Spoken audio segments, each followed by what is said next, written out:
ఎప్పుడు కేటీఆర్ అరెస్ట్ అవుతారు, వెనక్కి తగ్గేది లేనే లేదు అని ప్రభుత్వం అంటూ ఉన్నది. ఏం కేటీఆర్ నువ్వేమన్నా ఫలానా అనుకుంటున్నావా, ఇట్లా అనుకుంటున్నావా, నువ్వు ఏ జైలో తెలుసుకో.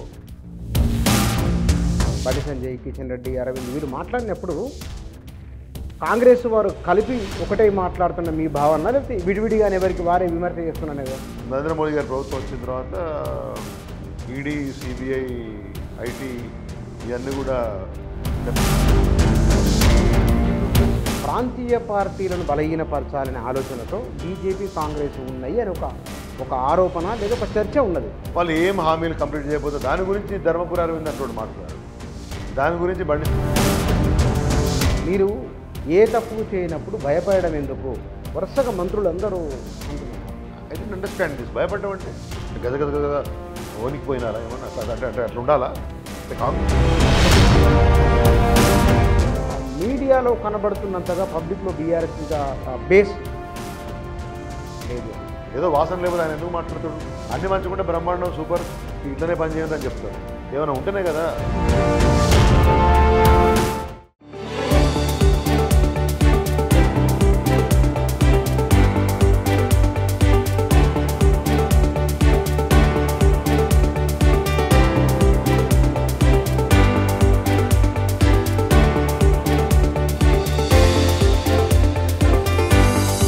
నమస్తే. రాష్ట్ర ప్రభుత్వము కొన్ని కొత్త స్కీములు ప్రకటించడము, పాత స్కీములకు నిధులెట్లా అని ఆలోచన చేయడము, ఇది ఒక అంశం అయితే కనుక వీటిని మించి కేటీఆర్ ఎప్పుడు అరెస్ట్ అవుతారు, కేటీఆర్ విషయంలో ప్రభుత్వం ఏం చేయబోతున్నది, ఈ విషయంలో ప్రభుత్వం ఎందుకింత దూకుడుగా ఉన్నది, ఈ రకమైన అంశాలే చాలా చాలా ఎక్కువ ప్రయారిటీ ఉన్నాయి. నిజంగానే కేటీఆర్ చుట్టూ ఎందుకు తిరుగుతున్నట్లు? ప్రభుత్వ ఉద్దేశం ఏమిటి? కొన్ని నెలల ముందుగానే రాబోయే రోజుల్లో ఇది జరగబోతుంది, ఇట్లా ఉండబోతుంది అని ఎందుకు వాళ్ళు చెప్తూ ఉన్నారు? ఈ విషయాల గురించి మనం మాట్లాడదాం. బీఆర్ఎస్ నాయకులు శ్రీధర్ రెడ్డి గారు మన దగ్గర ఉన్నారు, వారితో మాట్లాడదాం. సార్ నమస్కారం. నమస్తే. కేటీఆర్ అరెస్ట్ అని వాస్తవానికి ప్రభుత్వము స్కిల్ యూనివర్సిటీ అని ఒక అంశాన్ని తీసుకొని రావటం, తర్వాత మూసి మీద ఒకటి, ఈ చర్చ కంటే కూడా ఎప్పుడు కేటీఆర్ అరెస్ట్ అవుతారు, వెనక్కి తగ్గేది లేనే లేదు అని ప్రభుత్వం అంటూ ఉన్నది. ఎందుకు కేటీఆర్ మీద ఇంత కాన్సన్ట్రేషన్? ఏమై ఉండొచ్చు కారణం? ఇప్పుడు మీరు స్కిల్ యూనివర్సిటీ ఇద్దామని చెప్పినారు, అదేమైనా ముందు పడ్డదా? ఇప్పటివరకైతే డైలాగులు వింటున్నాం, ఏదో శంకుస్థాపన అయినట్టుంది. కానీ దాంట్లో మళ్ళీ అదాని పైసలు తెచ్చిండ్రు, అవి వెనుకపోయినాయి. ఆనంద మహేంద్ర గారితో ఒకసారి మీటింగ్ పెట్టి ఫోటోలు దిగినరు, ఆ తర్వాత అది వెనుకపోయింది. ఇవన్నీ అంటే ఏది మాటలు గట్టిగా లాస్ట్గా చెప్పాలి, ఆ తర్వాత అవి పేపర్లకు పరిమితం అవ్వాలి, ఏదో ఒక డైవర్షన్ స్కీమ్ పెట్టాలి. ఇది ఈ 1 ఇయర్గా ఈ టైంపాస్ రాజకీయం కాంగ్రెస్ పార్టీ చేస్తూ వస్తూ ఉంది. మరి ఇప్పుడు ఈ టైంపాస్ చేస్తున్నప్పుడు వాళ్ళని క్వశ్చన్ చేసేటోళ్ళు అంటే వాళ్ళ పవర్ ఎంజాయ్మెంట్కు థ్రెట్గా ఉండే వాళ్ళు ఉండే, వాస్తవాలు గమనించి ప్రజల దానికి తీసుకుపోయేటోళ్ళు ఉంటే కోపం అయితే వస్తుంది కదా. ఆ కోపమే కేటీఆర్ మీద ఉన్నది. ఇప్పుడు మీరు చాలా హామీలు ఇచ్చి ప్రభుత్వంలోకి వచ్చిన తర్వాత ఆర్టీసీ బస్సు ఫ్రీ బస్సు తప్పితే మిగతా అన్ని విషయాల్లో ఈధర్ ఏమంటారు పాక్షికంగా లేదా మొత్తానికే ఎగ్గొట్టింది ప్రజలకు. రుణమాఫీ నుంచి అన్ని అంశాలు ఎవ్రీ డే ఈ విషయాలని మీడియాలో కానీ బయట కానీ ప్రజల దృష్టికి బలంగా తీసుకుపోతున్నటువంటి యొక్క నాయకుడు కేటీఆర్ గారు. అందుకనే ఎప్పుడెప్పుడైతే ప్రజల్లో కాంగ్రెస్ పార్టీ పల్సన్ అవుతుంది, వ్యతిరేకత వస్తుంది, రుణమాఫీ పూర్తిగా కాలేదు, లేకపోతే మేము గట్టి ఇంకేదైనా అడిగినాము, మూసి వచ్చింది, మరొకటి వచ్చింది, ఇది మా పట్ల మరింత వ్యతిరేకత వేస్తుంది అనుకోగానే మళ్ళీ ఒక డైవర్షన్ స్కీమ్ తీసుకొని రావాలి. ప్రస్తుతం సీజను ఫార్ములా ఈ రేస్ సీజన్ నడుస్తూ ఉంది. సరే, ఇప్పుడు కేసు వాళ్ళు పెట్టారు, నిన్న కోర్టులో క్వాష్ పిటిషన్ డిస్మిస్ అయింది, వాళ్ళకుండే అవకాశాలు వాళ్ళకు ఉంటాయి. కానీ ultimately from the day one ఈ కేసు ఇవన్నీ ఒక అంశం అయితే ముందు కీలకమైన మంత్రులు రైట్ ఫ్రమ్ పొంగులేటి శ్రీనివాసరెడ్డి గారి నుంచి మొదలుపెట్టి కోమటిరెడ్డి వెంకరెడ్డి గారి నుంచి మొదలుపెట్టి మిగతా కొంతమంది ఎమ్మెల్యేలు వీళ్ళు కేటీఆర్ని అరెస్ట్ చేస్తాం, కేటీఆర్ ఖచ్చితంగా అరెస్ట్ అవుతాడు, బాంబులు పేలుతాయి, సియోల్ బాంబులు పేలుతాయి, ఈ జైలు పోతున్నంటే ఒక ఆయన, ఆ జైలు పోతున్నంటే ఆయన, వీళ్ళు అనగానే నెక్స్ట్ డే బీజేపీ నాయకులు మాట్లాడతారు. బండి సంజయ్, ధర్మపురి అరవింద్. నిన్న చూసిన ధర్మపురి అరవింద్ అయితే ఢిల్లీలోకి వెళ్ళి వీడియోలు పెడుతున్నాడు. ఏమని? అవి మళ్ళీ కొన్ని ఛానల్స్ వాళ్ళకు అనుకూలంగా ఉండే ఛానల్స్ పికప్ ఏం కేటీఆర్ నువ్వేమన్నా ఫలానా అనుకుంటున్నావా, ఇట్లా అనుకుంటున్నావా, నువ్వు ఏ చేయాలో తెలుసుకో, నీకెందుకు రా నాయన, నీకేం అవసరం ఉంది ఈ విషయంలో. ఇప్పుడు ఆయన ఏసీబీ దగ్గర పోయినప్పుడు నా ఏమంటే ఒక లాయర్ని తీసుకుపోతానని అడిగిండు, వాళ్ళు ఇయ్యలేదు, లేకపోతే నేను రానని చెప్పి వారు వెనుకకు వచ్చిండ్రు. ఆ విషయం కేటీఆర్ గారి మధ్యలో ఏసీబీ మధ్యలో ఉంటుంది. మధ్యలో ఇవాళ మళ్ళీ లంచ్ మోషన్ వేసిండ్రు, రేపు నోటీస్ ఇచ్చిన దానికి రిప్లై చేయడం కోసం పోయేటప్పుడు అడ్వకేట్ తీసుకుపోతామని. అది ఆయనకున్న హక్కును ఆయన వినియోగించుకునే ప్రయత్నం చేస్తున్నాడు.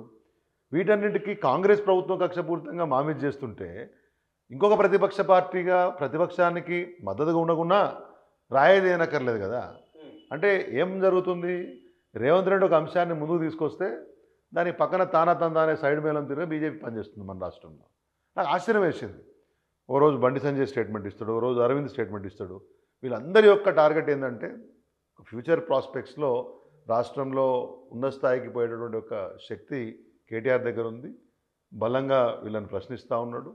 కాబట్టి ఈయన ఏదో రకంగా కంప్లీట్గా ఒక క్యారెక్టర్ అసాసినేషన్ చేసి, ఓ అవినీతిపరుడుగా ముద్ర వేసి, ఓ జైల్లో వేసి, ఒక బలహీనంగా తయారు చేద్దామని ఒక ప్రయత్నం నడుస్తూ ఉంటుంది. అంటే ఇక్కడ బీజేపీ ప్రస్తావన వచ్చింది కాబట్టి బండి సంజయ్, కిషన్ రెడ్డి, అరవింద్ వీళ్ళు మాట్లాడినప్పుడు కాంగ్రెస్ వారు కలిపి ఒకటే మాట్లాడుతున్న మీ భావన, లేకపోతే విడివిడిగా ఎవరికి వారే విమర్శ చేస్తున్నానేదా? ఇప్పుడు నిన్న ఏసీబీ కేసు అయిన దగ్గర నుంచి మొదలుపెట్టి అడ్వకేట్ను వెంబడి పెట్టుకొని పోవాలని ఆ ఎపిసోడ్ జరిగింది కదా. వెంబడే నిన్న క్వాష్ పిటిషన్ డిస్మిస్ అయిందో లేదో, ధర్మపురి అరవింద్ ఢిల్లీ నుంచి ఆయన ఎవరు అడగముందే నార్మల్గా ఒక వీడియో తీస్తే, ఆ వీడియో పంపిస్తే సార్ మీరు ఒక వీడియో తీసి పంపించండి మేము వేసుకుంటామంటే వాళ్ళు అడిగినట్టు ఈయన చెప్పినట్టు కనబడుతుంది క్లియర్గా. అంటే ఏంది, కంప్లీట్లీ హ్యాండ్ ఇన్ గ్లౌవ్. ఇప్పుడు ఎన్ని కేసులలో ఈడీ దూకుడు కనబడుతూ ఉంది. చాలామంది ఎంపీల మీద ఇవాళ బీజేపీలో ఉన్నటువంటి ఊకరణం అని కాదు కానీ ఆ సుజనా చౌదరో, సీఎం రమేషో, జ్యోతిరాజ్ సింధియానో ఇవాళ ప్రముఖమైన స్థానాల్లో ఉన్న బీజేపీలో వాళ్ళందరూ గతంలో వేరే పార్టీలలో ఉన్నారు, అప్పుడు అన్ని కేసులు ఎదుర్కొన్నారు. Right from disproportionate assets case నుంచి మొదలుపెట్టి చాలా కుంభకోణాలని, శారద కుంభకోణం, ఈ కుంభకోణం, ఆ కుంభకోణం, హిమంత విశ్వశర్మ గారి వైఫ్ ఏదో ఒక మెడిసిన్స్ పర్చేస్ సంబంధించి కుంభకోణం, రకరకాలు ఉన్నాయి. ఇక పేరుకోటి ఉంది. ఆ జీవీఎల్ నరసింహరావు గారు అయితే ఇప్పుడు నేను చెప్పిన వైఎస్ చౌదరిని, అది సుజనా చౌదరిని, సీఎం రమేష్ని ఆంధ్ర మాల్యాస్ అన్నాడు ఆయన. ఆంధ్ర మాల్యాసు వీళ్ళకి రాజ్యసభలో కొనసాగే హక్కు లేదు, వీళ్ళ మీద క్రమశిక్షణ చర్యలు తీసుకోవాలి, వీళ్ళని రాజ్యసభ నుంచి బర్ఖాస్తు చేయాలని చెప్పేసి ఆయన రాజ్యసభ డిప్యూటీ చైర్మన్ గారికి, రాజ్యసభ చైర్మన్ గారు అంటే అప్పుడు వైస్ ప్రెసిడెంట్ వారికి దరఖాస్తు ఇచ్చిండు ఆయన. కొన్ని రోజులకే పాపం మళ్ళీ ఆయన వీళ్ళంతా వచ్చి బీజేపీలోకి వచ్చే వరకు వాళ్ళతోటే మళ్ళీ సైడ్లో కూర్చొని ముచ్చట చెప్పడం మొదలుపెట్టిండు. అంటే ఆ అన్ని కేసుల మీద, దేశంలో ఉన్న ఏ కేసు మీద, అంటే ఈడీకి ఇక్కడ విచారణ చేసి అర్హత లేదు అంటలేను, చేయొద్దు అంటలేను. రోజు పేపర్లో ఈడీ దూకుడు దూకుడు దూకుడు అని రాస్తుంటే మరి ఆడలేని దూకుడు ఈయన మాత్రమే ఎందుకు అని అనిపిస్తుంది కదా కొద్దిగా.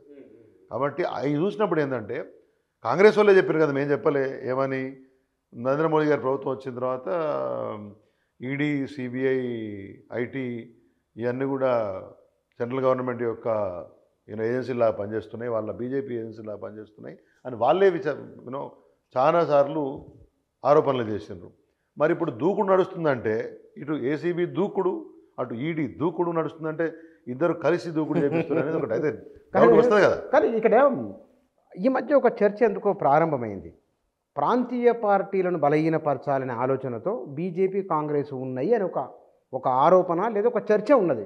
ఇది నిజమేనా? అట్లా దీంట్లో ఆరోపణ అంటూ ఏం లేదు. మీరు గతంలో నడ్డా గారి స్టేట్మెంట్ ఒకసారి చూస్తే భవిష్యత్తులో ప్రాంతీయ పార్టీలు మిగిలవని బాజాప్తా స్టేట్మెంట్ ఇచ్చారు.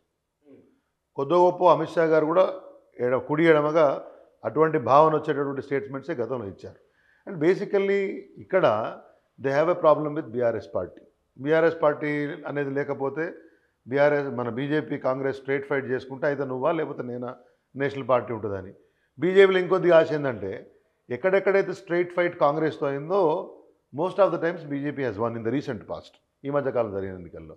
కాబట్టి తెలంగాణలో కూడా అట్లా మాకు అవకాశం ఉంటుందని చెప్పేసి నిజంగా ఇక్కడ బీజేపీ వాళ్ళు ప్రజాక్షేత్రంలో ఇవాళ కాంగ్రెస్ ప్రభుత్వం గవర్నమెంట్లో ఉంది, పార్టీ గవర్నమెంట్లో ఉంది. వాళ్ళు ఏం హామీలు కంప్లీట్ చేయకపోతే దాని గురించి ధర్మపురి అరవింద్ అంటూ మాట్లాడాడు, దాని గురించి బండి సంజయ్ గారు అంటే ఆయన మాట్లాడాడు. నిన్న మాత్రం వీళ్ళ ఆఫీస్లో వాళ్ళు, వాళ్ళ ఆఫీస్లో వీళ్ళు కొట్లాడినట్టు బ్రహ్మాండమైనటువంటి ఒక తమాషా చేసి అందరి ముందు చూపించారు. ఇవాళ ఎందుకు ఈ ఇష్యూలో కలిసి ఉన్నామే అనేటువంటి చర్చ నడుస్తుందేమో అని చెప్పేసి అనుకొని అదొక చర్చ నడిపించింది. నాకు అర్థమైంది ఏంటంటే బేసికల్లీ మీరన్న ప్రశ్నకే మళ్ళీ వస్తే ప్రాంతీయ పార్టీలు అనేటివి మొత్తం సౌత్ చూడండి మీరు. సౌత్లో వాళ్ళకు బీజేపీకి కొరకరాని కొయ్యగా మారింది. తమిళనాడులో డిఎంకే ఉంది. ఆ ఏఎన్డిఎంకే వాళ్ళు ఏమంటే ఉంటే కూడా ఉన్నట్టా లేనట్టు కూడా అనిపించదు. ఇటు కేరళ మన కర్ణాటకలో కూడా కొద్ది గొప్ప సరే వాళ్ళు ఇప్పుడు వీక్ అయినారు, కానీ దేవగౌడ ఫ్యామిలీకి సంబంధించినటువంటి మన జేడిఎస్ కూడా they are also reasonably strong. Finally they had to bow before them because of the cases. తెలంగాణకు వస్తే బీఆర్ఎస్ పార్టీ ఉంది. ఆంధ్రప్రదేశ్ పోతే చంద్రబాబు నాయుడు, వైఎస్ జగన్ ఆడ కేసులు ఉన్నాయి కాబట్టి ఒకసారి ఒక ఆయనను మడతపెట్టిండ్రు, ఈసారి ఇప్పుడు ఈయనను మడతపెట్టిండ్రు అవసరానికి. ఎండ్ ఆఫ్ ద డే ఇక్కడ ప్రాంతీయ పార్టీల ప్రాబల్యం సౌత్ ఇండియాలో ఎక్కువ ఉంది. సో ఇఫ్ యూ స్కటల్ దెమ్, వాళ్ళని కంప్లీట్గా ఖతం చేస్తే, ప్రత్యేకించి తెలంగాణలో బీఆర్ఎస్ ఇవాళ అసెంబ్లీలో మనకు అది అంటే ప్రభుత్వం పోయినా అధికారం పోయినా కానీ 39 మంది ఎమ్మెల్యేలు, స్ట్రాంగ్ క్యాడరు, ఎమ్మెల్సీలు, ఒక ఫార్మిడబుల్ ఫోర్స్ లాగా, ఒక డ్రైవ్, ఒక పొలిటికల్ డ్రైవ్ ఉన్న పార్టీ లాగా ఖచ్చితంగా ప్రభుత్వం మీద పోరాడుతున్న పార్టీ లాగా ఉంది కదా. సో ఖచ్చితంగా బీజేపీకి అడ్డం. ఫస్ట్ ఆఫ్ ఆల్ వాళ్ళు సస్టైన్ కావాలంటే మేము ఉండొద్దనే ఒక ఫీలింగ్ వాళ్ళలో ఎక్కడో కనబడుతుంది. ఇక కాంగ్రెస్ పార్టీ సంగతి చెప్పనక్కర్లేదు కదా, వాళ్ళు మా మీదనే గెలిచి అధికారంలోకి వచ్చింది కాబట్టి వాళ్ళకుండే బాధ వాళ్ళకుంటుంది రోజు ప్రశ్నిస్తుంటే. End of the day if I drill down to a point where జాతీయ పార్టీల ఆలోచన విధానం మాత్రం రెండు పార్టీలది ప్రాంతీయ పార్టీలను కథం పట్టాలనే ఆలోచన మాత్రం ఖచ్చితంగా ఉంది. కానీ ఇక్కడ కేటీఆర్ను ఇది అని విషయాలు అసలు ఫార్ములా ఈ రేసు విషయం తెర మీదకి ఇంత బలంగా వస్తుందని ఎవరు ఊహించలే. పైగా అధికారులు కూడా వారు చెప్తేనే చేసామని అంటున్నారు కదా. అంటే ఒకటండి, ఇప్పుడు ఫార్ములా ఈ కేసులో ఇప్పటికీ మీకు చాలామంది మాట్లాడుంటారు, ఈ వారం రోజుల నుంచి అందరం మాట్లాడుతూనే ఉన్నాం. వాళ్ళు పెట్టినటువంటి కేసు ఏంటంటే ఒకటి ప్రివెన్షన్ ఆఫ్ కరప్షన్ కేసు 13(1)(2) ఏదో పెట్టారు. తర్వాత 409 క్రిమినల్ బ్రీచ్ ఆఫ్ హైకోర్టు కూడా అన్నది ఇందులో లోపం జరిగింది. నేను చెప్తా. లోపం జరిగింది అంటే వారు ఏమన్నారంటే ప్రాథమికంగా ఎఫ్ఐఆర్ను చూస్తే దీంట్లో లోపాలు జరిగినాయనే భావన కనిపిస్తోంది. పిటిషనర్ వాదనతో మేము ఏకీభవించినా కానీ విచారణ జరగాలి, విచారణ జరగడానికి ఇన్వెస్టిగేషన్ ఏజెన్సీకి ఇనఫ్ టైం ఇవ్వాలి అనేది కొన్ని సుప్రీంకోర్టు గతంలో ఉదాహరించినటువంటి కేసులను ఎగ్జాంపుల్ పెట్టి they have dismiss the quash petition. అంత మాత్రాన ఆనరబుల్ కోర్టు కేటీఆర్ గారిని ఈ విషయంలో దోషిగానో నేరస్తుగానో పెట్టిన సెక్షన్లకు అనుగుణంగా తప్పు చేసిన వాడిగానో ఏం చెప్పలే. వాళ్ళు ఏం చేసిందంటే సంబంధిత ఏజెన్సీకి ఏసీబీకి మీరు విచారణ ముందుకు పోనీయండి అని చెప్పారు అంతే. It is not confirmation of the crime. కానీ ఫిర్యాదు చేసిన వారు మామూలు వ్యక్తి కాదు, ఒక ఉన్నత స్థాయి అధికారి, బాధ్యతాయుతమైన వారు. అలాంటి వారు చేసినప్పుడు దీన్ని ఆషామాషిగా తీసుకోకూడదని కూడా ఒక ఇండికేషన్ అయి ఉండొచ్చు. నేనేమంటున్నా ఫిర్యాదుదారు కూడా ఒక ప్రిన్సిపల్ సెక్రటరీ స్థాయిలో ఉన్నటువంటి అధికారి కాబట్టి you would have found some irregularities in it. అందుకనే నేను ముందు నుంచి కూడా బీఆర్ఎస్ పార్టీ వాదనగా మేము చెప్పేది ఏంటంటే అధికారి ఈ అంశాన్ని ఇర్రెగ్యులారిటీస్ అంటే ఫైనాన్షియల్ కాంకరెన్స్ తీసుకోలేదనో, క్యాబినెట్ అప్రూవల్ తీసుకోలేదనో, హెచ్ఎండిఏ యాక్ట్ ప్రకారమో సెక్రటేరియట్ బిజినెస్ రూల్స్ ప్రకారమో లేని అధికారాన్ని దఖలుపరుచుకొని ఎక్కువ ఫండ్స్ రిలీజ్ చేశారనో ఇవే కదా చెప్తున్నారు. కానీ అల్టిమేట్లీ కేటీఆర్ గారు చెప్పినా మేము ఎవరని చెప్పినా కానీ అది ఇర్రెగ్యులారిటీ అంటే చేసేటటువంటి ఒక పని ప్రొసీజర్లో విధానంలో తప్పు అవలంబించారే తప్పితే అది కరప్షన్ కాదు, అంటే అవినీతి కాదు, క్రిమినాలిటీ కాదు, అంటే నేరపూరితమైనటువంటి చర్య కాదు అని బీఆర్ఎస్ పార్టీ వాదిస్తోంది. ఇక్కడ కేటీఆర్ అని ఆయన అవినీతి చేసిందని చెప్పి మీరు బలంగా వాదించే ప్రయత్నం చేస్తున్నారు. ఒక నాయకునికి కోర్టులు ఇవన్నీ ఒక అంశాలు అయితే ప్రజా కోర్టులో కోట్లాది మంది ప్రజలు తన గురించి ఏమనుకుంటున్నారు, జరిగిన విషయంలో నిజమెంత, వారి ఉద్దేశం ఏంది, ప్రజలు ఏమనుకునే విధంగా రాదర్ వాస్తవాల వాళ్ళకి చెప్పాల్సిన బాధ్యత అనేదే మాకు ఇంపార్టెంట్. కాబట్టి మేము చెప్పే పని ఏం చేస్తున్నామంటే ఎక్కడైనా విధానపరమైన నిర్ణయం తీసుకున్న తర్వాత ఇప్పుడు 46 కోట్ల రూపాయలు వాళ్ళకి పేమెంట్ చేసే విషయంలో కానీ ఓవరాల్గా హెచ్ఎండిఏను ఆ ఏఎస్ నెక్స్ట్ జెన్ కంపెనీ స్థానంలో ఈ రేస్ కండక్ట్ చేయడం కోసం ప్రమోటర్గా పెట్టినప్పుడు కానీ దానికి సంబంధించిన ఫైల్స్ మూవ్ అయినప్పుడు కానీ పేమెంట్ యాక్సెప్టెన్స్ ఇచ్చినప్పుడు కానీ విధానపరంగా మంత్రి గారు ఆ ఎంఏయుడి ప్రిన్సిపల్ సెక్రటరీ గారు ఇచ్చిన ఫైల్కు యాక్సెప్టెన్స్ ఇచ్చారు. కానీ ఆ రిమైనింగ్ అన్ని విషయాలను అంటే బేసికల్లీ ఫైనాన్షియల్ కాంకరెన్స్ తీసుకోవడం కానీ, ఫైల్ సర్క్యులేట్ చేసుకోవడం కానీ, లేకపోతే విదేశీ మార్గద్రవ్యం పోయినప్పుడు దానికి సంబంధించినటువంటి ఫెమా నిబంధనలు పాటించే విధంగా చేసుకోవడం కానీ ఇది అధికారుల యొక్క పని. So my intention, KTR's then minister కాబట్టి నా ఇంటెన్షన్ అనేది రాష్ట్రం యొక్క ఇంట్రెస్ట్ కాపాడేదానికి ఆ రేస్ కంటిన్యూషన్ కోసం ఒక నిర్ణయం తీసుకున్నాం. కానీ నిబంధనలో ఇంప్లిమెంటేషన్లో అవకతవకలు ఉంటే అది అధికారుల బాధ్యత వస్తుంది తప్పితే మినిస్టర్ కన్సర్న్ కాదు. ఏదేమైనా వాళ్ళు చేసినా ఎవరైనా చేసినా కానీ ఈ డబ్బు ఎవరో ప్రైవేట్ వ్యక్తులకు దొంగతనంగా ఇవ్వడం కానీ దాని ద్వారా మళ్ళీ ₹1 వెనక తీసుకోవడం కానీ చేసే ఉద్దేశము లేదు. అట్లాంటివి జరగలేదని చెప్పడం అనేది ఆయన ఉద్దేశం. అదే విషయాన్ని కోర్టుకు చెప్పాం.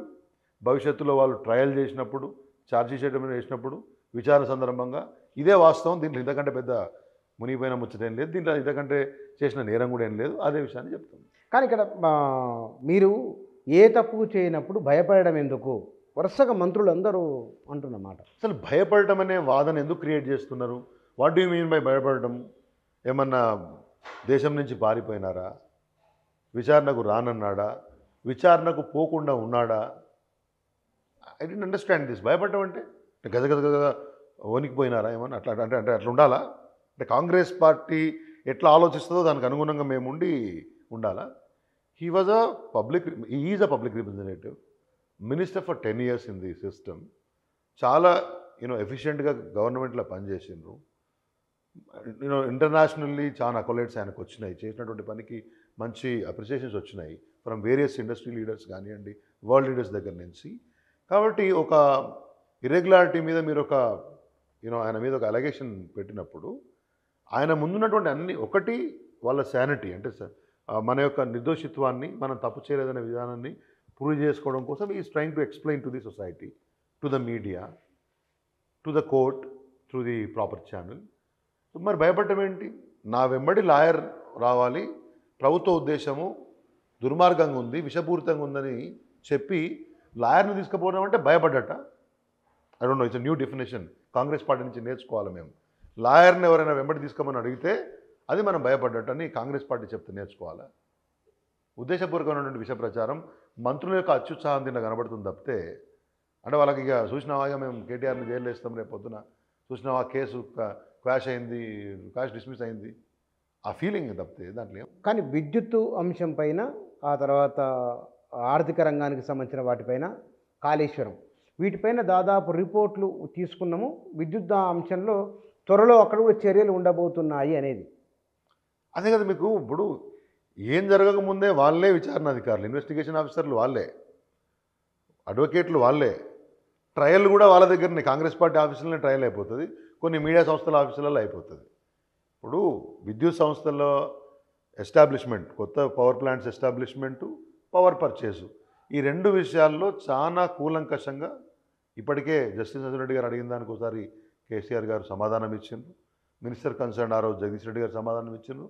భవిష్యత్తులో ఇప్పుడు ఏదో పినాకీ ఘోష్ గారు ఉన్నారు, ఆయన ఏదో పంపిస్తారని చెప్పేసి చెప్తాం. పినాకీ ఘోష్ అంటే ఆయన కాళేశ్వరం గారు అనుకుంటున్నారు, కాళేశ్వరం దాని మీద ఆయన, వారు మదన్ లోకూర్ గారు పవర్ పర్చేజ్ వాటికి సంబంధించి విద్యుత్ బీఆర్ఎస్ పార్టీ అండ్ ఆ రోజు ఉన్న ముఖ్యమంత్రిగా కేసీఆర్ గారు కానివ్వండి, ఇన్ టోటో ఎవరున్న వాళ్ళు సంబంధిత వ్యక్తులు ఇటువంటి విచారణలు వచ్చినప్పుడు 100% సహకరించి వాస్తవాలు వాళ్ళకి చెప్పడానికి సిద్ధంగా ఉన్నాం.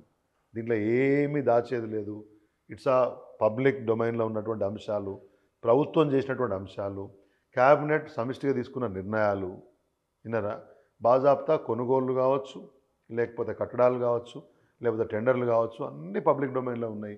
దీంట్లో కొత్తగా దాచేది ఏం లేదు, కొత్తగా వాళ్ళు చెప్పగలిగేది ఏం లేదు, దీంట్లో నిజంగా జరిగింది కూడా ఏం లేదు. కానీ ఇక్కడ మీరు ఈ మధ్య కేసీఆర్ని కలిసారు? కలిసాను, కలిసి మాట్లాడొచ్చారు, బరాబర్ కలిసి. ఈ పరిణామాలపైన వారి స్పందన ఏమిటి?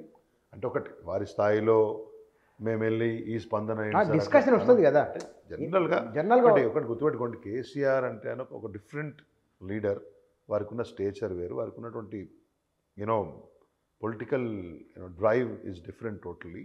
కాబట్టి he knows what's happening around. ఒక 40 years పైన రాజకీయాల్లో అనుభవం ఉండి, మీకు అంటే ఒక ఎమ్మెల్యే స్థాయి నుంచి కేంద్ర మంత్రిగా ఉండి ఉద్యమం నడిపి తెలంగాణ తెచ్చి ముఖ్యమంత్రిగా చేసి 4 లక్షల కోట్ల జిఎస్డి ఉన్న రాష్ట్రంని 14 లక్షల కోట్లు చేసి, is a totally a different personality. కాబట్టి వారు ఈ చిన్న చిన్న పొలిటికల్ విచ్ హంటింగ్కి, అంటే రాజకీయ ప్రేరితమైనటువంటి కక్ష సాధింపు చర్యలకు ఏదో భయపడిపోయి కలవలపడిపోయి ఏదో అవుద్దంటే this is expected. When you are powerful definitely people చర్చ వచ్చిందని మాట్లాడుతున్నారు. అంటే ఒకటి నేను వెళ్ళినప్పుడు ఆ చర్చ అయితే ఏం రాలేదనుకోండి, నేను నా బర్త్డే సందర్భంగా వెళ్ళి సార్ని కలిసి ఆశీస్సులు తీసుకొని వచ్చాను. అంతేగాని వేరే మామూలుగా ఆడున్న అందరం ఉండే విషయాలు మాట్లాడే విషయంలో ఏమన్నా పార్టిసిపేట్ చేస్తే చేస్తాం కానీ సాధారణంగా ఏం మాట్లాడతారు చాలా మంది అంటారు. ఒకసారి సార్ని కలిసి వచ్చిన తర్వాత వాళ్ళు చాలా హ్యాపీగా బయటకు వస్తారు, చాలా బాగా మాకు చెప్తారు కదా. ఏం మాట్లాడు మీ దగ్గర అసలు ఒకటండి, కాంటెంపరీ ఇష్యూస్ ఏమైనా మాట్లాడుతున్నారు? కేసీఆర్ గారు బేసికలీ తన సూపర్ గుడ్ మీన్ ఒక అద్భుతమైనటువంటి వ్యక్తి. వారి సమక్షంలో మీకు ఒక మంచి confidence.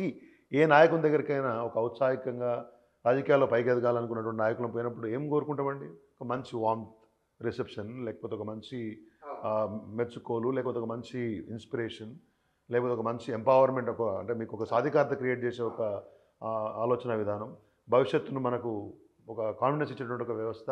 That is what expected out of a leader. కాబట్టి వారి దగ్గర వెళ్ళినప్పుడు నాట్ ఓన్లీ మీ, బహుశా మీరు కూడా బహుశా కలిసి ఉంటారు, anybody for that matter, when you meet leader like KCR you will get that strength. అది ఆవరా ఉంటుంది, అది automatically you will get that strength, ఆ ఎంపవర్మెంట్, ఆ ఫీల్, ఆ సెన్స్ ఆఫ్ ఎంపవర్మెంట్ వస్తుంది మనకి. కాబట్టి ఈజ్ ఎ డిఫరెంట్ లీడర్, ఒక అద్భుతమైన వ్యక్తి, వారికి ఉన్నటువంటి శక్తి వేరు. అందుకని చెప్పినాం కదా చాలాసార్లు, నేను పోవడాలని కాదు ఇంకోటని కాదు, కానీ ఐ హ్యావ్ సీన్ లీడర్స్ విద్యార్థి దశ నుంచి కూడా. Is an institution basically more than an individual. కాబట్టి ఆ స్థాయిలో అంచనాలు జనాలకు అట్లే ఉంటాయి.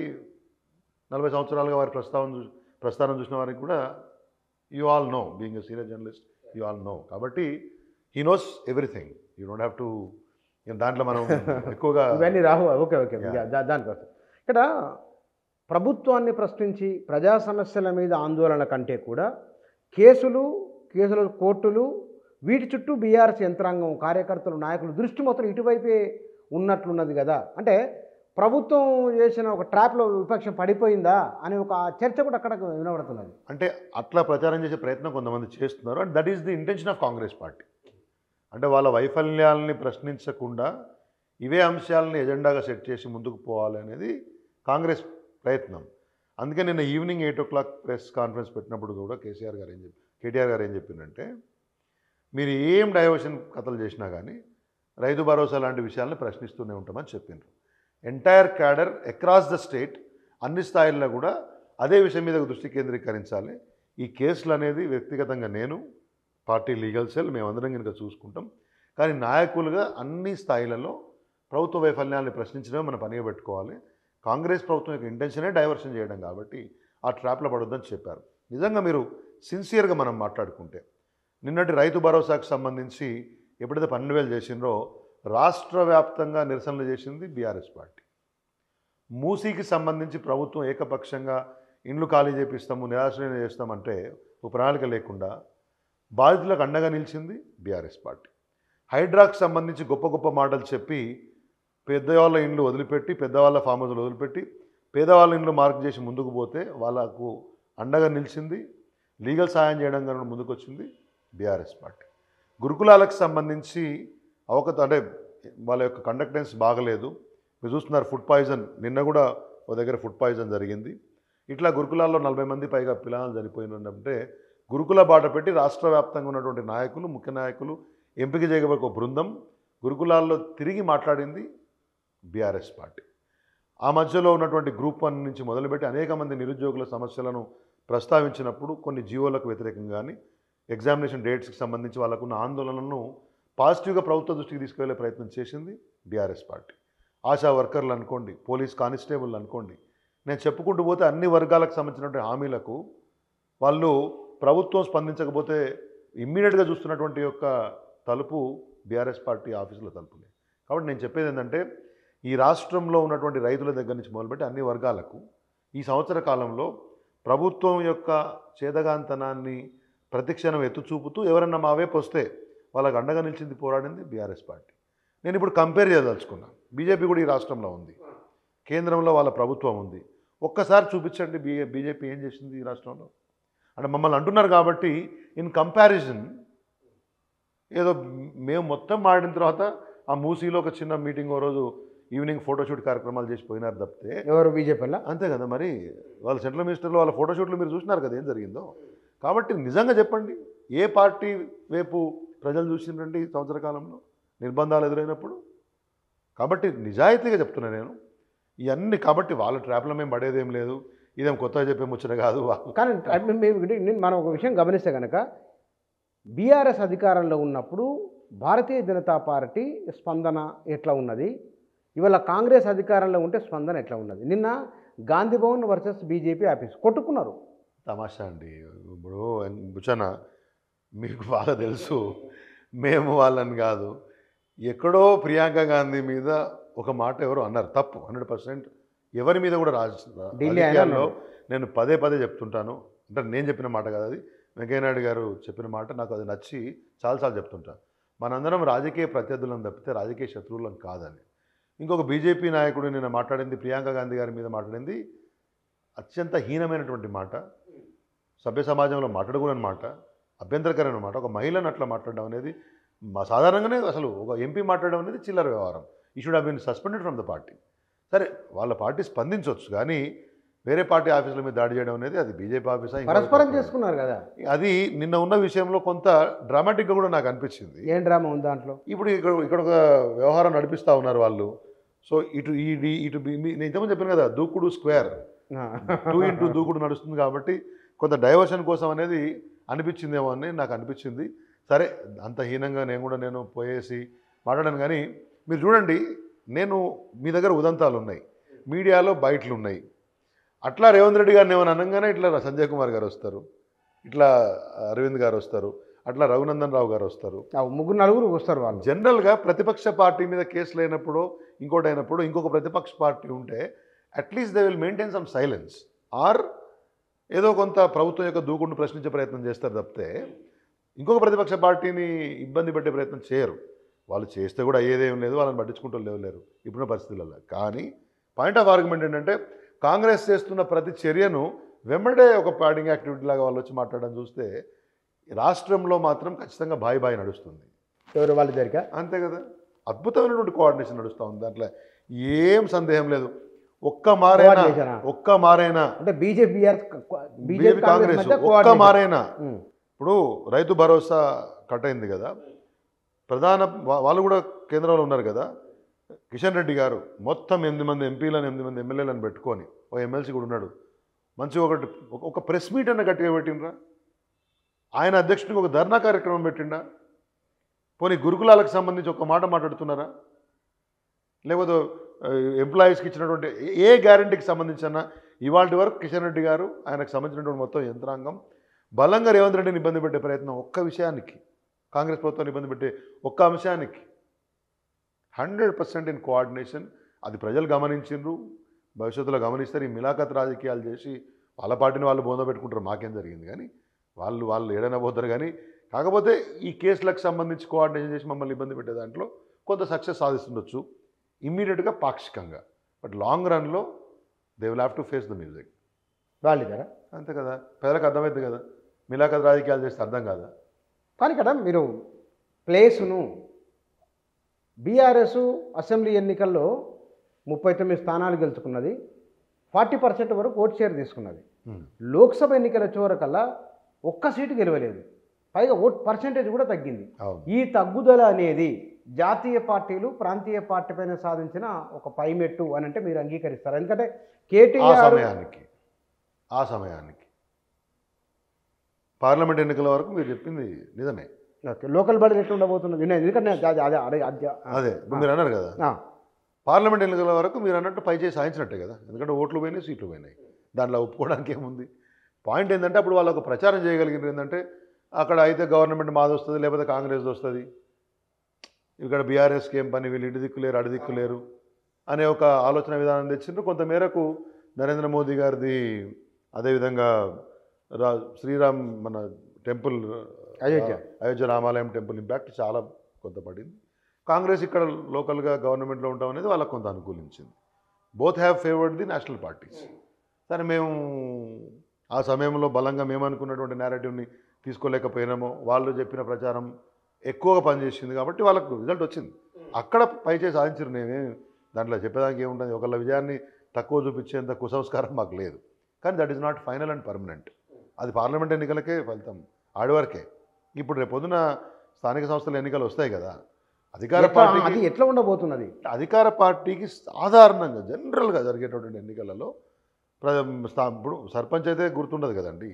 మిగతా వాటిలలో కూడా బేసికల్ ఏంటంటే కొంత ఆ, అధికార పార్టీకి అనుకూలంగా ఉండే భావన కానీ సాంప్రదాయంగా మనం చూస్తూ ఉన్నాం. కానీ ఈసారి రాష్ట్రంలో ఈ సంవత్సర కాలంలో కాంగ్రెస్ పార్టీ చెప్పింది ఒకటి చేస్తుంది ఒకటి. వాళ్ళ ఉద్దేశము పని కంటే ఎక్కువ కక్ష సాధింపు దూరంతో పోతూ ఉన్నారు. వాళ్ళ ఎమ్మెల్యేలకు వాళ్ళ క్యాడర్కే ఒకలాంటి నిస్పృహ వచ్చింది. ప్రభుత్వం పవర్ఫుల్గా లేదు, చెప్పింది ఒకటి మేమేం చేయలేకపోతున్నాం అని గ్రౌండ్లో ఒక నిరాశ మాత్రం ఖచ్చితంగా అప్పుడే ఉంది. ఏడాదిలోపు నిరాశ వచ్చిందా? నేను అదే నిరాశ అని చెప్పాను. కాంగ్రెస్ పార్టీ శ్రేణుల్లో వచ్చింది, ప్రజల్లో వచ్చింది. ఇప్పుడు రైతు రుణమాఫీ కొన్ని వేల మందికి ఇంకా కాలే. మీరు ఏ గ్రామం అని తీసుకోవచ్చు, మా గ్రామం తీసుకోవచ్చు, మీ గ్రామం తీసుకోవచ్చు. సాంకేతిక అంశాల పేరు మీద వాళ్ళు ఇచ్చిన టైం లైన్స్లో ఎలిజిబుల్ ఉండి కూడా కాని వాళ్ళు చాలామంది ఉన్నారు. సో అటువంటి వాళ్ళు కానివ్వండి, పెన్షన్లు పెరగకపోవడం కానివ్వండి, ఇంకా రేషన్ కార్డు లేకపోవడం కానివ్వండి, ఇందిరమ్మ ఇళ్ళకి సంబంధించి ఇంకా అది పతంగి గుంస్తూనే ఉన్నారు, డీల్ గుంస్తూనే ఉన్నారు. ఇప్పటివరకు అయితే మాటలే కానీ చేతలైతే 26 నుంచి అంటున్నారు కదా అన్ని. చూద్దాం. అది కూడా ఇప్పుడు అది గ్రౌండ్ కావాలి, అది ముందుకు పోవాలి, ఇవన్నీ రకరకాలుగా ఉన్నాయి కదా. So there is a discontent in the public, even in Congress cadre. అది ఎట్లా రేపు పొద్దున స్థానిక సంస్థల ఎన్నికలలో రిఫ్లెక్ట్ అవుతుంది అనేది మనం వేచి చూడాల్సిందే. But however we are strong on the ground, we will fight out. ఖచ్చితంగా మంచి ఫలితాలు మేము కూడా తీసుకొస్తాం. కానీ ఇక్కడ మనం లోకల్ బాడీ ఎలక్షన్లో కేటీఆర్ అరెస్టు అనే చర్చ ఒకవైపున, లోకల్ బాడీకి కాంగ్రెస్ పార్టీ సమాయత్తం అవుతున్నది మరొక వైపున. బీసీ రిజర్వేషన్లపైన తేల్చుకోవడం, వెంటనే రైతు భరోసా వేయటము, లోకల్ బాడీ ఎలక్షన్లకు ఫైట్ చేయడానికి వెళ్ళిపోవడం. బీఆర్ఎస్ మాత్రం కేటీఆర్ చుట్టూ కోట్ల చుట్టూ ఇటువైపు కాన్సన్ట్రేషన్ చేస్తే ఎట్లా ఉండవచ్చు? ఇప్పుడు దానికే దానికి ఉంటుందా? దానికి ఉంటుంది. ఇప్పుడు గ్రామ స్థాయిలో మా కార్యకర్తలు మాకుంటారు, వాళ్ళ కార్యకర్తలు వాళ్ళకు ఉంటారు.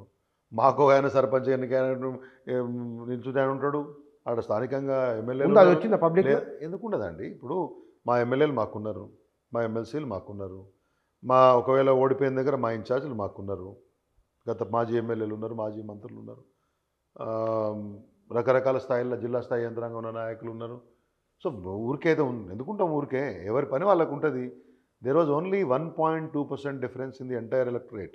అసెంబ్లీ ఎన్నికల్లో మాకు వాళ్ళకు ఉన్నది 1.2%. పార్లమెంట్ ఎన్నికల్లో నేను మీకు చెప్పాను, అవునవును, స్థానిక అంశం గానే కాదు. ఇంక ఇప్పుడు స్థానికంగా వచ్చినప్పుడు కొంత లోకల్ అభ్యర్థి అంటే ఒకడు లెవెల్ మంచి ఆయన, ఇప్పుడు ఇద్దరులలో అనేది ఒకటి వస్తుంది. కానీ ఖచ్చితంగా ఆ పోటీ అయితే ఉంటుంది.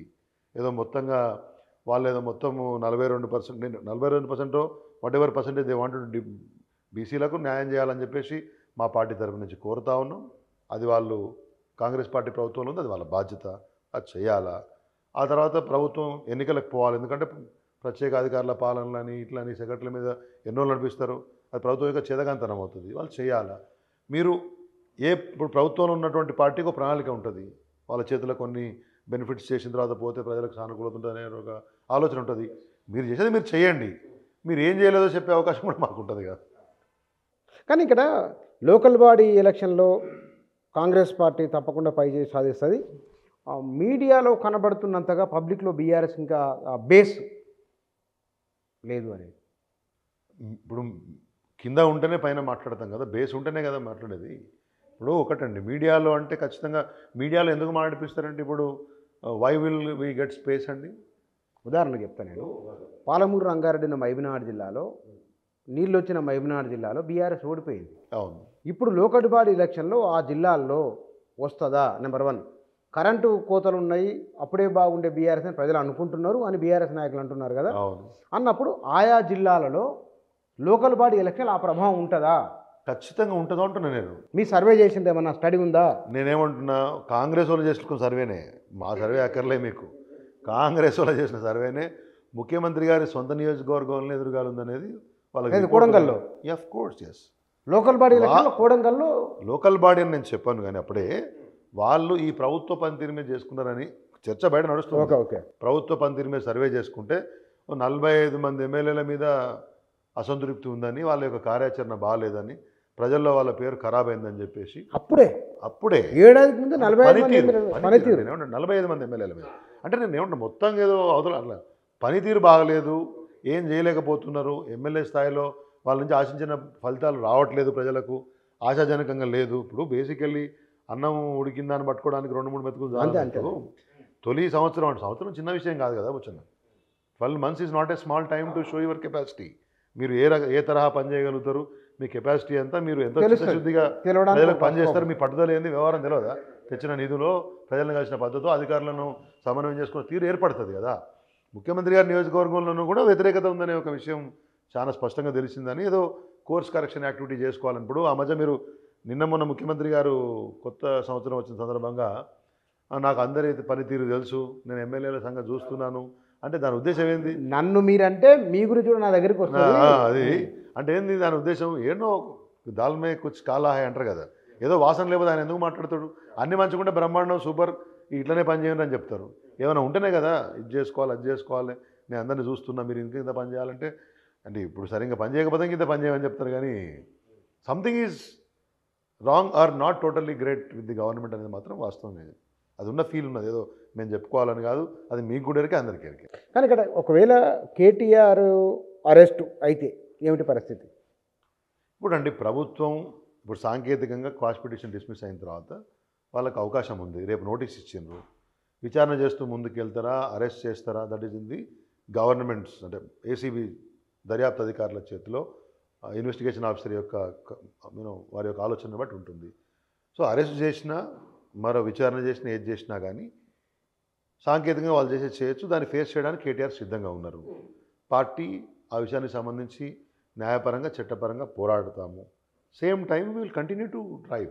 ఇప్పుడు కేసీఆర్ గారు మా పార్టీ అధ్యక్షులు, వారి యొక్క మార్గనిర్దేశనంలో అన్ని స్థాయిల నాయకులు కానీ కార్యకర్తలు కానీ ప్రభుత్వం మీద చేసే పోరాటం నడుస్తూనే ఉంటుంది for the sake of public. అది ప్రజల కోసం చేసే పోరాటంలో కాంప్రమైజ్ ఉండే అవకాశం లేదు. దాని గురించి ఏదో కేటీఆర్ గారు అరెస్ట్ అవుతారో లేకపోతే కారో వ్యవహారం ఈ కేసు ఉందనో మేమేదో బీరిపై భయపడి ఊరుకునేది కూడా లేదు. The fight will be continued against the government. ఏది ఈ అన్ని స్కీమ్స్, ఈ ఇంప్లిమెంటేషను, ఈ కథలు ఇవన్నీ కూడా వీటికి సంబంధించి మాట్లాడతాం. కానీ సాధారణంగా ఈ ప్రభుత్వం పైన వ్యతిరేకత కనుక నిజంగానే సీరియస్గా ఉంటే ప్రజలు రోడ్ల మీదకి వచ్చి నిరసన చెప్పాలి. అంటే మరి బీఆర్ఎస్ మీద ఉన్నది చెప్పలేదు కదా అంటే ఓటు రూపంలో చెప్పాను అనుకున్నాం. ఇక్కడ కాంగ్రెస్ పైన బీఆర్ఎస్ నాయకుల మాటల్లో ఉన్నంత వ్యతిరేకత క్షేత్రస్థాయిలో ఇంకా ప్రభుత్వం మీద రాలేదు. ఆ వ్యతిరేకత అనేది ఒక చర్చ. అట్లేం లేదు. ఇప్పుడు మీరు చూసిండ్రు చాలా ఈ మధ్య కాలంలో జరిగినటువంటి అనేక, first of all employees organise sections ఉన్న దగ్గరనేమో మీకు తొందరగా అది కనపడుతుంది. దాని వెళ్ళినప్పుడు ఆశా వర్కర్లు ఉన్నారు, మాకు న్యాయం చేయాలి, మీరు ఒకటి చెప్పిండ్రు అని చెప్పేసి బయటకు వచ్చిండ్రు. మొన్న పెద్ద ధర్నాలు మీరు చూసిండ్రు కదా, వైద్య విధాన పరిషత్ ముందు అక్కడిక్కడ పెద్దగా జరిగింది కదా. తర్వాత మీకు సమగ్ర శిక్ష అభియాన్కి సంబంధించినటువంటి వాళ్ళు రెగ్యులరైజ్ చేస్తామని చెప్పిండ్రు గవర్నమెంట్ రాకముందు ఎలక్షన్ సందర్భంగా. వాళ్ళు ఇప్పుడు ఓట్లాడుతున్నారు కదా. తర్వాత మీరు ఆ మధ్య కాలంలో ఏకంగా పోలీస్ కుటుంబాలు రోడ్ల మీదకి వచ్చినాయి కదా. ఉపాధ్యాయులు మాట్లాడుతున్నారు కదా, గతంలో వాళ్ళకు నిబంధనలకు సంబంధించి ఇంకా మెనీ సెక్షన్స్ మాట్లాడుతూనే ఉన్నారు కదా. కాబట్టి ప్రజలు రావట్లేదని కాదు, ఆర్గనైజ్డ్ గ్రూప్స్ ఏమో తొందరగా రాగలుగుతాయి. ప్రజల్ని సమీకరించిన రోజున వాళ్ళు కూడా బయటకు వస్తారు. ఇప్పుడు ఈ సంవత్సర కాలంలో అనేక సార్లు రైతులకు సంబంధించిన విషయాలు జరిగినా కానీ విద్యార్థులు కూడా రోడ్ల మీదకి వచ్చింది కదా, సెక్రటరీ ముందుకు పోయి కూడా ధర్నా చేస్తుంది కదా. సో ఎక్కడైతే భావోద్వేగాలు లేకపోతే ఎక్కడైతే విషయం బలంగా ముందుకు వచ్చిన సందర్భంలో వాళ్ళని వాళ్ళు ఆర్గనైజ్ చేసినా కానీ మా అండ కోరుకున్నప్పుడు కానీ ప్రజల ముందుకు బలంగా రాగలిగిన మూసీ బాధితులు బయటకు వచ్చింది కదా, హైదరాబాదులు బయటకు వచ్చింది కదా. అంటే పాయింట్ ఆఫ్ ఆర్గ్యుమెంట్ ఏంటంటే ప్రజల యొక్క ఆలోచన విధానము ఇట్లా ఉంది, వాళ్ళు బాధపడుతున్నారు అన్నప్పుడు వాళ్ళకు తగిన సలహా అనుకోవచ్చు, తగిన సపోర్ట్ అనుకోవచ్చు, ఆ ఆందోళనకు నాయకత్వం వహించే వ్యవహారం ఉండొచ్చు. బీఆర్ఎస్ ఎట్లా 1 year నుంచి మీరు చూస్తున్నారు, వీఆర్ దేర్. అదే కదా వాళ్ళ బాధ. అంటే అన్నిట్లో రాజకీయం చేస్తున్నారు, అన్నిట్లో ప్రశ్న చేస్తున్నారు. మేము వచ్చి నిన్న మొన్ననే కదా, ఇట్లా కదా అట్లా కదా అని వాళ్ళు మాట్లాడారు కదా. అంటే మేము చేస్తేనే కదా వాళ్ళు మాట్లాడారు, అదర్వైజ్ దే వోంట్ స్పీక్. కాబట్టి మా పని మేము చేస్తూనే ఉన్నాము. ప్రజలు ఇప్పుడు ఎవరో చెప్పినట్టు మనందరం కూడా అప్పుడు ఆఫ్ ద రికార్డ్ మాట్లాడుకుంటాం. స్వాతంత్ర సమరం చేసినప్పుడు కూడా అప్పుడు ఉన్నటువంటి అన్ని కోట్ల మంది భారతీయులే బయటికి రాలే కదా. వాళ్ళ తరపున కొంతమంది నాయకులు వాళ్ళ భావనను ప్రతిస్పందించే విధంగా we will protest it.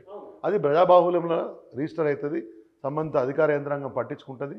There job is to ensure the problem is sorted out. అట్లా వాళ్ళు ప్రయత్నం చేయాలి. కానీ ఇవాళ కూడా రాజకీయ పార్టీ కార్యకర్తలు ఎవరి కోసం పనిచేస్తారు? ఆ ప్రాంతంలో ఉన్నటువంటి వార్డు మెంబరో లేకపోతే ఆ గ్రామాధ్యక్షుడో, మండల పార్టీ అధ్యక్షుడో, గ్రామ కార్యదర్శో, జిల్లా అధ్యక్షుడో, వీళ్ళందరూ కూడా ఆడ ఉన్నటువంటి ప్రజల భావనను తీసుకొచ్చి మేము ముందు పెడతాం. అంటే వాళ్ళ యొక్క భావనను, వాళ్ళ యొక్క ప్రతిస్పందనను ప్రభుత్వానికి తీసేది ప్రొటెస్ట్ చేస్తాం. ప్రతిసారి ప్రజలందరూ గుంపు కట్టుకొని సర్ది కట్టుకొని వచ్చి మండల కేంద్రానికి చేయరు. కానీ ఇక్కడ గమనించవలసిందంటే ప్రభుత్వానికి మద్దతుగా ఉన్నవారు సైలెంట్గా ఉన్నారు. కేటీఆర్ పట్ల అరెస్ట్ పట్ల ఆందోళన చెందిన వారు ఆయన దగ్గరికి వస్తున్నారు. బీఆర్ఎస్ శ్రేణులు ఎక్కువ ఉన్నాయి. అవును. కానీ పబ్లిక్ ఎందుకో గమనిస్తున్నాడు తప్ప పార్టిసిపేషన్ లేదు అని అక్కడక్కడ. అంటే ఒకటే మీకు చెప్తున్నాను కదా, మీకు ప్రజలు ప్రతిరోజు వాళ్ళందరికీ ఇప్పుడు ఎవరి కుటుంబాలు వాళ్ళు చూసుకోవాలా, ఎవరి జీవితం వాళ్ళు గడపాలా, కానీ ఎవరి జీవితం ప్రయోజనాలు ఉచిత వాళ్ళు విద్యుత్ చూసుకోవాలా. తీసుకున్న వాళ్ళు, 24 గంటల కరెంటు తీసుకున్న వాళ్ళు, నిరంతరాయంగా తాగునీళ్ళు ఏ మాట కామాట మిషన్ భగీరథ వండర్ఫుల్ స్కీమ్ అది. ఆ తర్వాత కళ్యాణ లక్ష్మి షాద్ ముబారక్ తీసుకున్న వాళ్ళు, రైతు బంధు తీసుకున్న ఇవన్నీ తెలంగాణ లైఫ్ను మార్చినాయి కదా.